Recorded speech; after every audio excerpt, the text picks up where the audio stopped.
Inside the tall wrought iron fence was lush landscaping, a gloriously green lawn, some eucalyptus, a lemon tree, and crash! Lexi in my arms struggled so hard I nearly dropped her at the noise in my own panic. What the heck was that? It sounded as if someone had set off something a lot more frightening than a firecracker. Really close by, like at the other side of my adored house. The air still reverberated with the noise. Still holding the squirming Lexi, I sped down the steps, along the driveway to its end, and stopped. There it was. The source of the noise. It was a lot worse than misfired fireworks. A big vehicle had plowed right through my wrought iron fence and into the side wall of my house, about where the living room was, or maybe the den, or right between. "Oh no!" I cried aloud, hurrying forward. Was anyone hurt? But when I peered inside the huge intruder, a Hummer, I saw it was empty. That was the good thing, sort of. Had it been occupied, perhaps this accident wouldn't have occurred. Lexi must have recognized the sound of the unbraked vehicle hurtling downhill as something bad. She'd tried to warn me. If she'd spoken English, she would have. But try as I might, I was a failure at understanding Barklish. One day, I meant to try one of those gadgets from Japan that was intended to translate a dog's every comment. It would even help with my interim profession and possibly permanent sideline, pet sitting. But for now, I had a Hummer in my house to contend with.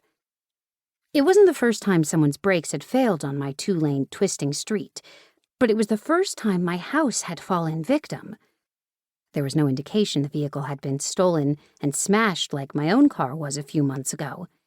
And now that I knew I hadn't a corpse to contend with, I'd seen too many lately, not even an injured body to hustle to the nearest hospital, I let myself get mad. "Damn it!" I exclaimed, still hugging the wiggly Lexi. I'd no idea whose Hummer this happened to be. Well, the cops could figure it out, and this was definitely a reportable incident. And I'd need a copy of the cop's report to hand to my insurance company when I made a claim. Was I insured for runaway Hummers battering my fence and my house? More important, was the outsized auto insured? I certainly hoped so. But I dealt with insurance companies in my capacity as litigator. All too often, clients' claims were stymied by small print in policies provided to them at hefty prices. Too many insurers were pleased to take people's money, but choked on the concept of making good on policies' promises. Most likely, I'd be in for a fight against one company or another. "Kendra, are you okay?" a female voice shouted from some distance. I turned to see my next-door neighbor, Tilla Thomason, hurrying toward me, as much as hefty Tilla could hurry up the winding street from her home down the hill from mine. I gauged her to be about 50, and she'd apparently added an extra pound for every year of her life. "I'm fine," I yelled back. Can't say the same for my house, though. I hadn't grabbed my cell phone, so I needed to go inside to call the cops. An extra 5 minutes wouldn't matter much, though. I waited, still squeezing Lexi, till Tilla reached us. By the time she did, a few other neighbors were gathering, shaking their heads and offering unhelpful advice. Lyle Urquhart, our local mountain biker, braked beside me, skidded to a stop, and fell, bike and all, onto his side. He wore a helmet, which would have helped had he landed on his head.